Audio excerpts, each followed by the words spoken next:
말씀의 제목을 하나님의 나라라고 정했는데요.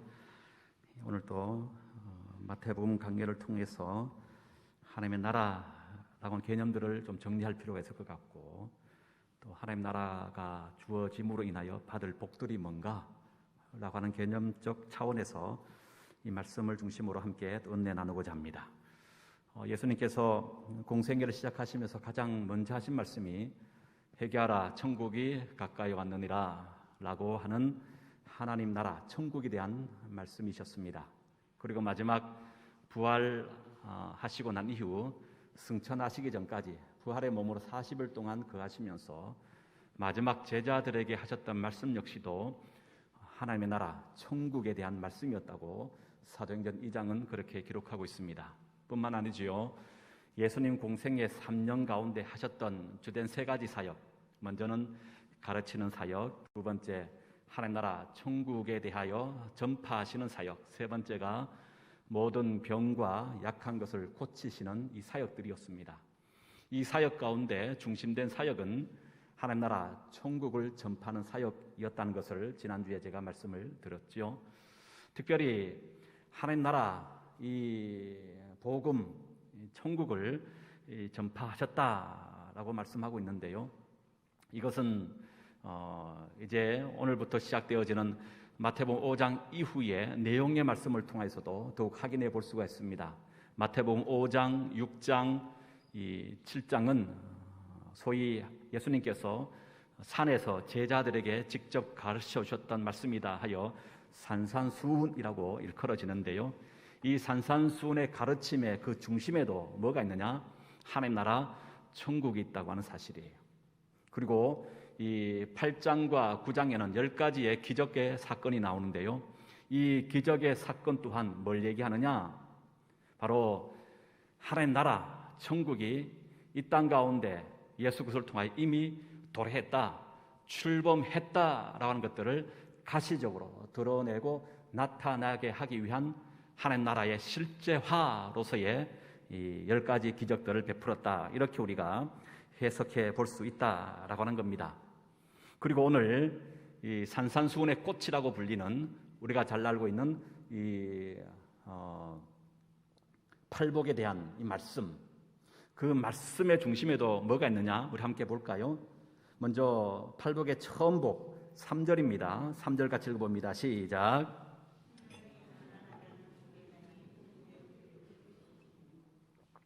첫 번째 복이 심령이 가난한 자는 복이 있나니 천국이 그들의 것이다.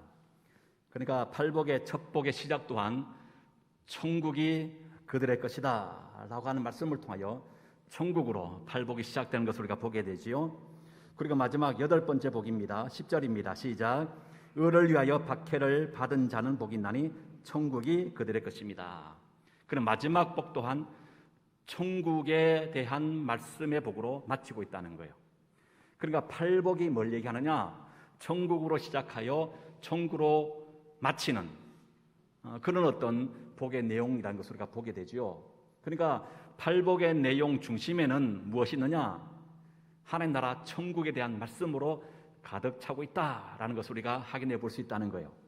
그래서 이 하나님 나라 천국에 들어갈 복받은 자가 누구냐?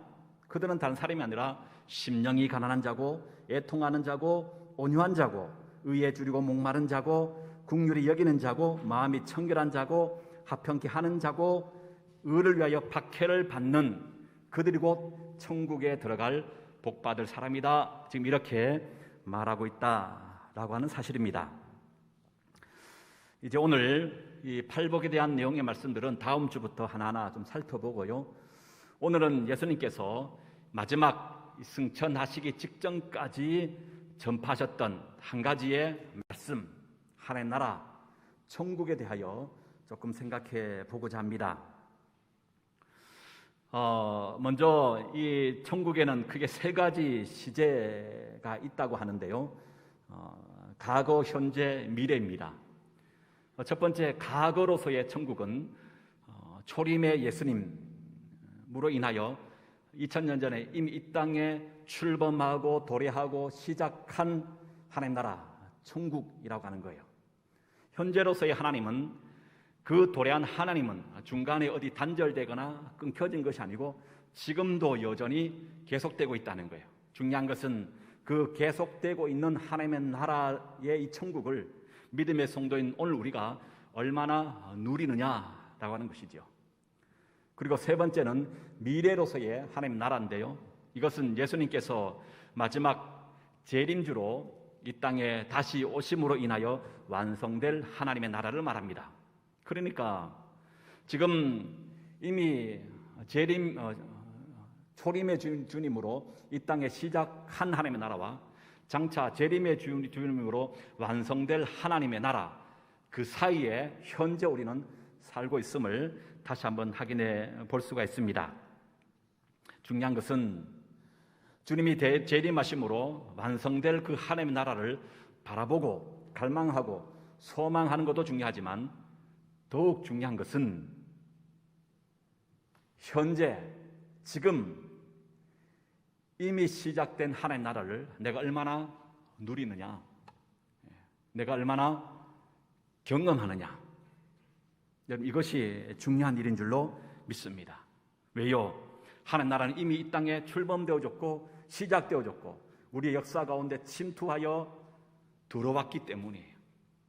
예수 믿는 그 순간에 이미 우리는 하나님 나라 백성이 되었고 우리 안에도 하나님 나라가 출범되어졌고 시작된 줄로 믿습니다. 관건은 뭐라고요? 나의 삶의 현장 속에 그 하나님 나라를 얼마나 누리느냐, 경험하느냐, 체험하느냐예요. 그렇다면 하나님의 나라에 대하여 우리가 무엇을 누려야 할 것인가? 그게 두 가지만 좀 살펴보기 원하는데요. 첫 번째, 스피커 소리가 좀 울리지 않나요? 방송실 좀 잡아주시고요. 첫 번째가 하나님의 통치와 다스림을 받고 그걸 누리자라는 거예요. 특별히 사복음서에 보면 하나님 나라 바실레이아 천국에 대한 말씀들이 많이 기록되고 있는데요, 이때 하나님 나라 천국이라고 하는 것은 저 먼 우주의 어떤 한 공간에 있을 법한 하나님 나라, 장소적 개념으로서 하나님 나라를 우리에게 소개하고 있지 않습니다. 복음서에 기록하고 있는 하나님의 나라라고 하는 것은 장소가 아니라 통치, 다스림에 대한 개념이 훨씬 더 강하다는 거예요.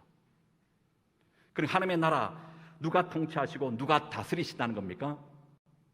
하나님이 통치하시고 하나님이 다스리시는 곳, 그것이 하나님의 나라인 줄로 믿습니다. 그렇다면 여러분, 우리가 하나님의 나라는 죽어서 막연하게 가는 곳이 아니에요. 오늘 또 하나님의 통치가 있고 하나님의 다스림이 있다면 그것이 곧 하나님의 나라인 줄로 믿습니다. 그런 의미에서 여러분의 가정이 오직 하나님의 통치와 하나님의 다스림을 받을 수 있는 하나님의 나라가 될 수 있기를 축복합니다. 우리 소망교회가 그 누구의 다스림이 아니라 오직 하나님의 절대적인 다스림과 하나님의 절대적인 주권의 역사가 임할 수 있는 하나님 나라의 부유함과 풍성함이 넘칠 수 있는 그런 공동체가 될 수 있기를 소망합니다. 특별히 구약 시대 때 바벨론으로 포로로 잡혀갔던 인물 가운데 다니엘을 우리는 잘 알고 있습니다. 그때 다니엘이 포로로 잡혀갔던 나이가 약 한 13세, 14세, 아직 어린 청소년기였습니다. 그럼에도 불구하고 그는 당대의 세계를 제패하고 있었던 바벨론의 왕에게 이렇게 말합니다. 다니엘 2장 37절, 왕이여, 왕은 여러 왕들 중에 왕이시라. 하늘의 하나님이 나라와 건세와 능력과 영광을 왕에게 주셨고. 여러분, 무슨 말입니까? 바벨론의 왕의 건세가 대단한 것은 맞지만, 그러나 왕의 모든 건세와 능력과 영광을 누가 주셨다는 거예요? 하늘의 하나님이 주셨다는 거예요. 여러분, 그렇습니다. 다니엘은 아무리 하늘을 나는 새를 떨어뜨리는 절대 권력의 소유자라고 하는 바벨론의 왕이라 할지라도 그 세상의 왕 앞에 굴복한 것이 아니에요. 세상의 그 불의한 왕 앞에 머리를 숙인 것이 아니고 다니엘은 살아계신 만군의 우리 주 여호와 하나님, 그분의 통치와 그분의 다스림을 받았던 인물이었다고 하는 거예요. 여러분, 그러기에 다니엘이 끝내 어떻게 합니까? 사자굴에 던져지는 순간에도 그는 세상의 통치를 하고 있는, 그 세상을 군림하고 있는 세상의 왕에게 다스림 받은 것이 아니고, 그리하게 그 앞에 가서 비굴하게 복종하고 머리 조아렸던 소년이 아니라 하나님의 통치와 하나님의 다스림이 있었기 때문에 생명의 위협 앞에서도 굴하지 아니하고 신앙의 지조를 가지고 하나님의 뜻을 이루고 선포하기 위하여 당당하게 맞섰던 인물이었다고 하는 거예요. 뿐만 아닙니다. 다니엘의 세 친구 사드락과 메삭과 아벳누고, 이들은 풀무불에 던져짐에도 불구하고 당당하게 이렇게 고백합니다. 다니엘 3장 17절과 18절, 왕이여, 우리가 섬기는 하나님이 계시다면 우리를 맹렬히 타는 풀무불 가운데서 능히 건져내시고 왕의 손에서도 건져내시리다. 그렇게 하지 아니하실지라도 왕이여, 우리가 왕의 신들을 섬기지 아니하고 왕이 세우신 금신상에 절하지도 아니할 줄 아옵소서. 여러분, 절체절명의 죽음의 순간에도 이렇게 당당할 수 있는 이유가 있다면 오직 한 가지, 이들은 모두 하나님의 통치와 다스림을 받고 있었기 때문인 줄로 믿습니다. 신구약 중간사라고 하는 것이 있죠. 구약과 신약의 그 400년의 시대를 신구약 중간사 이렇게 얘기합니다. 우리 성경 속에서는 신구약 중간사가 어떠한 내용으로 기록되어 있는지 성경 안에서는 우리가 발견하기가 쉽지가 않습니다. 그러나 이 캐토릭에서는 그 신구약 중간사의 내용을 기록하고 있는 이 외경이라고 하는 성경책이 따로 있습니다. 그들은 이것을 정경이라고 같이 포함하여 지금 보고 있는데요. 그 캐토릭의 성경책 그 안에 보면 그 당시에 아주 유대인들을 대대적으로 박해했던, 얼마나 박해했던지 그가 곧 적그리스도라고 얘기를 들을 만큼 아주 잔인하고 악랄하게 유대인들을 박해했던 대표적인 한 인물이 있습니다. 다른 것이 아니고 바로 안티오쿠스 에피파네스, 소위 안티오쿠스 4세라고 부르는 한 왕이에요. 그 왕에 대한 내용들이 이 중간사 시대에 등장했던 인물이고, 이 안티오쿠스 4세가 얼마나 잔인하고 악한 왕이었는가, 이 캐토릭의 성경책인 이 마카베오서를 통해서 우리는 확인해 볼 수 있습니다. 마카베오 4장 41절 이하의 내용들을 제가 읽어드리겠습니다. 그 소주제가 이렇게 되어 있습니다. 안티오쿠스가 유대교를 박해하다. 임금은 온 왕국에 징령을 내려 모두 한 백성이 되고 자기 민족만의 고유한 간섭을 벌이게 하였다. 이 민족들은 모두 임금의 말을 받아들였다. 이스라엘에서도 많은 이들이 임금의 종교를 좋아하여 우상들에게 희생 제물을 바치고 안식일을 더럽혔다. 임금은 사신들을 보내어 예루살렘과 유다의 성읍들에 이러한 친서를 내렸다. 유대인들이 자기 고장에서 낯선 간섭을 따르게 할 것, 성소에서 번제물과 희생제물과 제주를 바치지 못하게 하고 안식일과 축제를 더럽힐 것, 성소와 성직자들을 모독할 것, 유교제단과 신전과 우상을 만들고 돼지와 부정한 짐승을 희생제물로 바칠 것, 그들의 아들들을 할례받지 못하게 하고 온갖 부정한 것과 속된 것으로 그들 자신을 혐오스럽게 만들도록 할 것, 그래야 율법을 잊고 모든 규정을 바꾸게 할 것, 임금의 말대로 하지 않는 자는 사형에 처할 것. 임금은 자기의 온 왕국에 이렇게 모든 징령을 내리고 온 백성을 감시할 감독관을 세웠다. 그리고 56절에 보면 율법서는 발견되는 대로 찢어 불태워버렸다. 계약의 책을 가지고 있다가 들키거나 율법을 따르는 이는 누구든지 왕명에 따라 사형에 처하였다. 그들은 이렇게 모든 성읍에서 달마다 눈에 띄는 대로 이스라엘인들에게 폭력을 휘두르곤 하였다.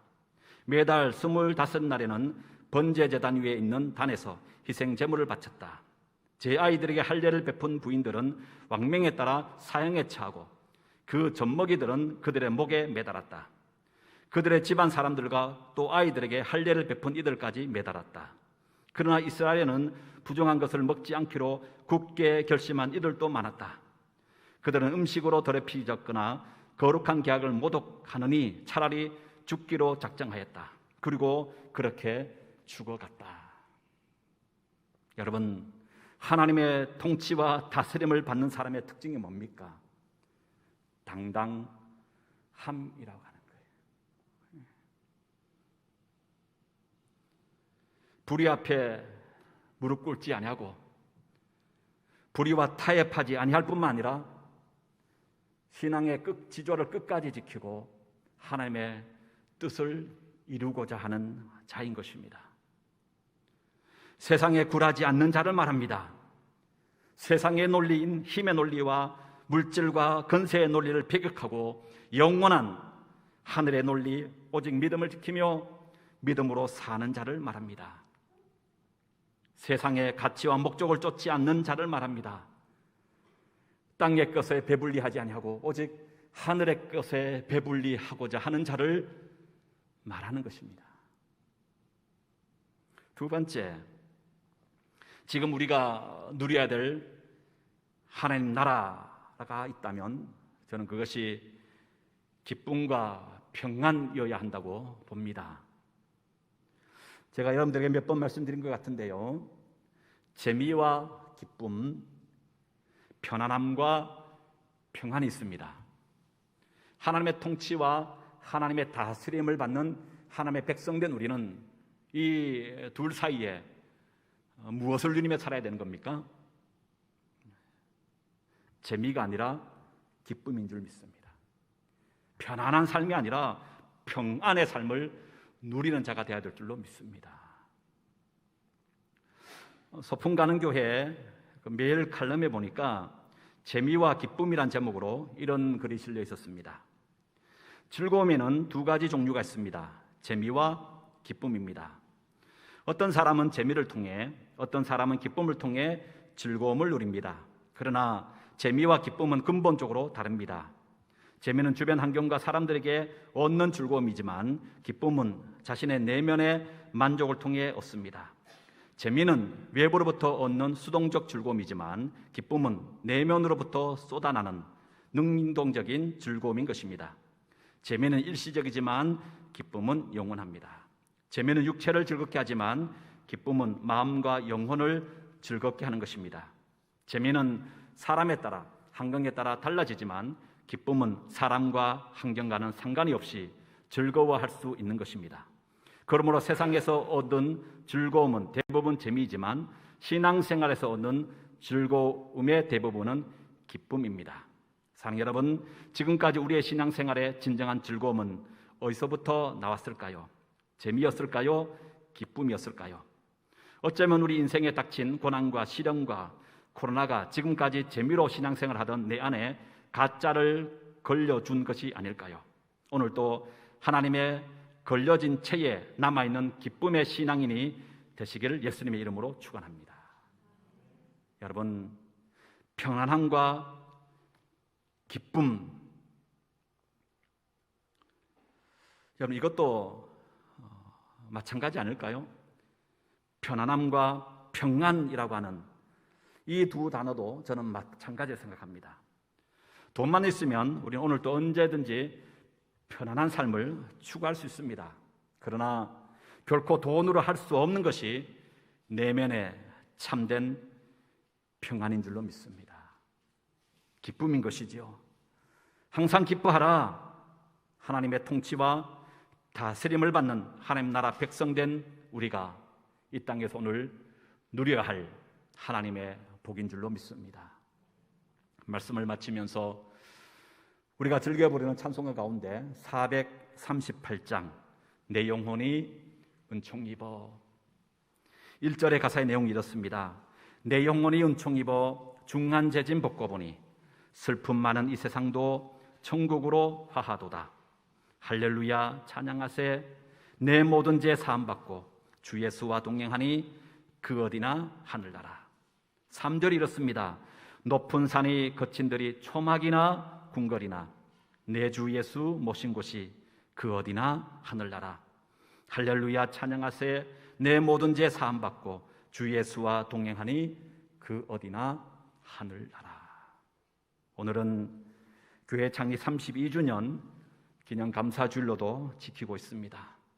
사랑하는 여러분, 오늘 우리 모든 가정들 위해 또 우리 소망교회 공동체 위에 오직 하나님의 통차심과 다스림만이 있는, 그리하여 하나님께서 주시는 하나님 나라 백성과 하나님 나라 공동체 안에서만 누릴 수 있는 이 놀라운 복들을 함께 누리며 사는 저와 여러분 우리 모두가 될 수 있기를 주의 이름으로 축복합니다.